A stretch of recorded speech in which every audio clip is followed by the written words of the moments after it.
మిత్రులందరికీ నమస్కారం. నేను మీ సూర్య. ద పొలిటికల్ సూర్య యూట్యూబ్ ఛానల్‌కి స్వాగతం. మన ఛానల్‌లో మనం స్టార్ట్ చేసిన దగ్గర నుంచి మనం 2 టైప్స్ ఆఫ్ వీడియోస్ చేయడం జరుగుతుంది. ఒకటి స్టేట్, నేషనల్ ఇష్యూస్, అలాగే స్టేట్ ఇష్యూస్, అలాగే ఇంటర్నేషనల్ ఇష్యూస్ మనం డిస్కస్ చేస్తున్నాం.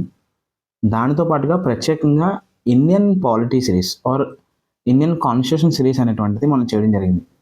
సుమారు ఒక 20 వీడియోస్ వరకు కూడా మనం చేసుకోవడం జరిగింది. అందులో మనకి ఒక ప్లేలిస్ట్ కూడా పర్టికులర్గా మన ఛానల్లో ఉంది.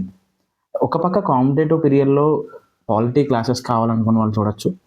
అదేవిధంగా డైలీ డే టు డే జరిగేటువంటి మేజర్ ఈవెంట్స్ సంబంధించినటువంటి మన విశ్లేషణ, అలాగే దానికి సంబంధించినటువంటి ఇష్యూస్ కూడా మనం చూడొచ్చు.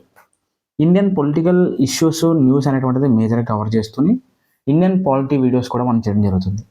అయితే మనకి దీనితో పాటుగా మన దగ్గర ప్రత్యేకంగా ఎవ్రీడే ఈవినింగ్ కాంపిటేటివ్ క్లాసెస్ అనేటువంటివి జరుగుతున్నాయి. ఒక బ్యాచ్ ఆల్రెడీ రన్ అవుతుంది.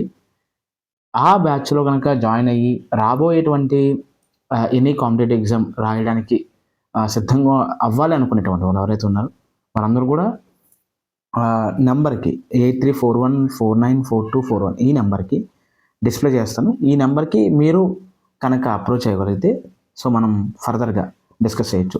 సో తక్కువ ఫీజు తోటి అలాగే కాంప్రహెన్సివ్ లెవెల్లో మనం డిస్కస్ చేస్తున్నాం. అందులో కంప్లీట్ జనరల్ స్టడీస్ అన్నీ కూడా మనకు కవర్ అవుతాయి. సో ఎవరైనా ఇంట్రెస్ట్ ఉన్నటువంటి వాళ్ళు ఖచ్చితంగా అప్రోచ్ అవ్వండి. Thank you so much. ఇంకా ఈ వీడియోలో మనం పాలిటీ వీడియోస్ మనం మళ్ళీ స్టార్ట్ చేసుకుంటూ ఒక పక్క అవి ఒక పక్క ఇవి కూడా వీడియోస్ చేస్తూ ఉన్నాం. సో ప్లీజ్ ముందుగా నా వీడియోస్ చూసేటువంటి వాళ్ళు నచ్చితే లైక్ చేయండి, షేర్ చేయండి, ఖచ్చితంగా సబ్స్క్రైబ్ చేయండి. అలాగే ఈ పాలిటీ వీడియోస్ ఎవరైతే ప్రిపేర్ అవుతారో వాళ్ళందరికీ పంపించండి. వాళ్ళందరినీ కూడా సబ్స్క్రైబ్ చేయమని చెప్పండి. Thank you so much. ఇంకా ఈరోజు టాపిక్ ఏంటంటే సిటిజన్షిప్. సిటిజన్షిప్ అనేటువంటిది మనకి ఇంపార్టెంట్ టాపిక్ మనకి కాన్స్టిట్యూషన్లో, ఇండియన్ పాలిటీలో. సో ఇంతకు ముందు వరకు మనం యూనియన్ అండ్ స్టేట్ వరకు చెప్పుకున్నాము. ఇప్పుడు సిటిజన్షిప్ గురించి మనం వివరంగా చెప్పుకున్నాం.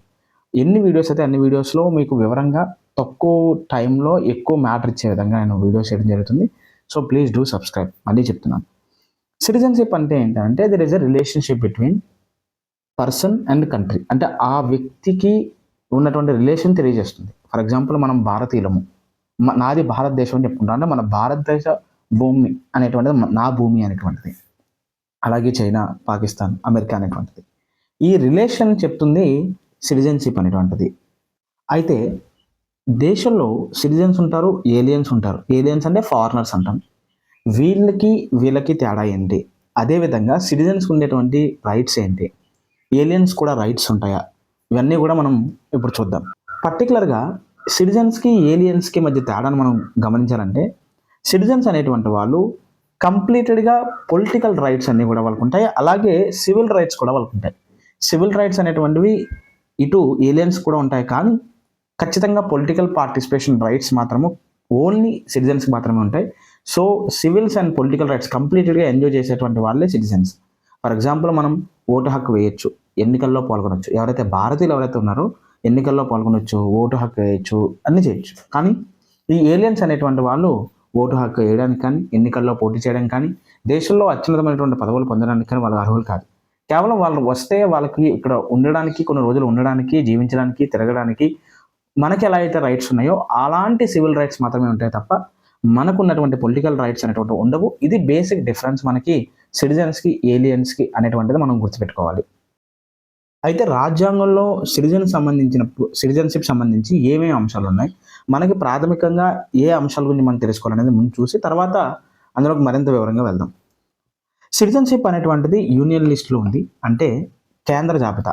అంటే ఈ సిటిజన్స్ అనేటువంటి వాళ్ళని ఎవరు, లేదా ఎవరికి సిటిజన్షిప్ ఇవ్వాలి, ఎవరికి సిటిజన్షిప్ తీసేయాలి, దీనికి సంబంధించినటువంటి చట్టాలు చేసేటువంటి అధికారం మొత్తం సెంట్రల్ గవర్నమెంట్కి మాత్రమే ఉంటుంది. స్టేట్ గవర్నమెంట్స్కి ఇందులో ఎటువంటి జోక్యం ఉండదు. కాబట్టి సిటిజన్షిప్ అనేటువంటి అంశం మీద చట్టం చేసేటువంటి అధికారము కేంద్ర ప్రభుత్వానికి మాత్రమే ఉంటుంది, గుర్తుపెట్టుకోండి. అలాగే రాజ్యాంగంలో ఎక్కడా కూడా సిటిజన్ అనేటువంటి వర్డ్ ప్రస్తావించలేదు. మరి సిటిజన్స్ అనేటువంటి వాళ్ళని ఎలా డిఫైన్ చేశారనేటువంటిది మనము ఈ ఆర్టికల్ 5 నుంచి 11 వరకు చదివేటప్పుడు ఎవరు భారతీయ పౌరులు, ఎవరిని భారతీయ పౌరులుగా గుర్తించాలి అనేటువంటిది మనకి రాజ్యాంగంలో ఆర్టికల్ 5 నుంచి ఆర్టికల్ 11 వరకు కూడా చెప్పడం జరిగింది. అవన్నీ కూడా మనం చూడడం ద్వారా మనకి సిటిజన్షిప్ ఎలా వచ్చింది, సిటిజన్స్ అనేటువంటి వాళ్ళు ఎలా గుర్తించారు అనేటువంటి అంశం క్లియర్గా వస్తుంది. తర్వాత రాజ్యాంగంలోని పార్ట్ 2 మనకు ఉంటాయి కదా, 25 పార్ట్స్లో పార్ట్ 2లో ఇది ప్రస్తావించబడింది. ఆర్టికల్ 5 నుంచి 11 వరకు కూడా ఈ సిటిజన్షిప్ అనేటువంటి దాని మీద మనకు ప్రస్తావించబడింది. ఇంకా సిటిజన్షిప్ అనేటువంటి అంశము నవంబర్ 26, 1949 నుంచి అమల్లోకి వచ్చింది. మనకు తెలుసు కదా, 1949 నవంబర్ 26న మనం రాజ్యాంగాన్ని ఆమోదించుకున్నాం.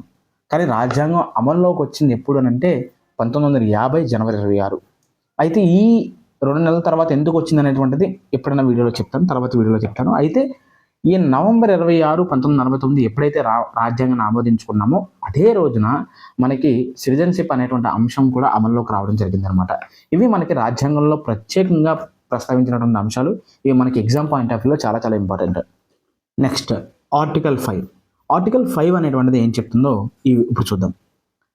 It provides citizenship on commencement of the constitution. అంటే రాజ్యాంగం ఎప్పుడైతే అమల్లోకి వచ్చిందో అప్పటి నుంచే కూడా మనకి సిటిజన్షిప్ అనేటువంటి అంశము అమల్లోకి రావడం జరిగింది అని ఆర్టికల్ 5 చెప్తుంది. అదేవిధంగా ఎవరైతే ఇండియాలో అప్పటికి పుట్టారో వారందరికీ కూడా సిటిజన్షిప్ ఇమ్మని ఆర్టికల్ 5 చెప్తుంది.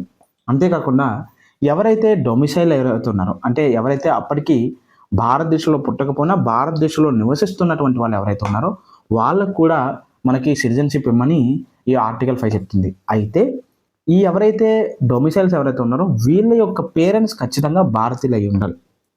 ఇది ఆర్టికల్ 5 చెప్తుంది. అదేవిధంగా ఎవరైతే 5 సంవత్సరాలుగా ఒక ఆర్డినరీ రెసిడెంట్గా ఇండియాలో ఉంటున్నారు, అప్పటికి ఈ యొక్క రాజ్యాంగం అమల్లోకి వచ్చేటువంటి రోజుకి 5 సంవత్సరాలుగా ఈ దేశంలో ఆర్డినరీ రెసిడెంట్గా ఉన్నారో వాళ్ళు సిటిజన్షిప్ పొందేటువంటి అవకాశాన్ని ఇచ్చింది. అయితే వాళ్ళు రిజిస్ట్రేషన్ చేసుకోవాలి, ఈ విధంగా అప్లై చేసుకోవాలి సిటిజన్షిప్కి. ఈ విధంగా ఈ 3 రకాల అంశాన్ని మనకి ఆర్టికల్ 5 చెప్తుంది.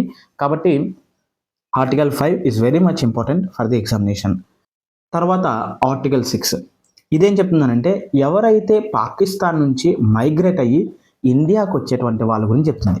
ఈ ఆర్టికల్ ఏం చెప్తుందనంటే జూలై 19, 1949కు ముందు ఎవరైతే పాకిస్తాన్ నుంచి భారతదేశానికి వస్తారో, 1947లో మనకి పాకిస్తాన్ ఇండియా విడిపోయింది కదా, సో పాకిస్తాన్ నుంచి అక్కడ ఉండము మేము భారతదేశంలో ఉంటామని చెప్పి ఎవరైతే పాకిస్తాన్ నుంచి భారతదేశానికి వచ్చేస్తారో జూలై 19, 1949కి ముందు వచ్చినటువంటి వాళ్ళందరికీ కూడా సిటిజన్షిప్ ఇవ్వమని ఈ ఆర్టికల్ 6 చెప్తుంది. అయితే వాళ్ళ యొక్క పేరెంట్స్ కానీ గ్రాండ్ పేరెంట్స్ కానీ ఖచ్చితంగా ఇండియాలో పుట్టి ఉండాలి.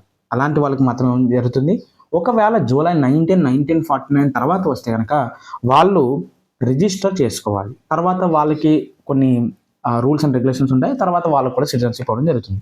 సో ఇక్కడ మనకి ఈ ఆర్టికల్ 6లో జూలై 19, 1949 అనేటువంటిది చాలా చాలా ఇంపార్టెంట్ డేట్ మన ఎగ్జామినేషన్ పాయింట్ ఆఫ్ వ్యూలో. తర్వాత ఆర్టికల్ 7 ఏం చెప్తుందంటే provided rights of citizenship of certain migrants to Pakistan.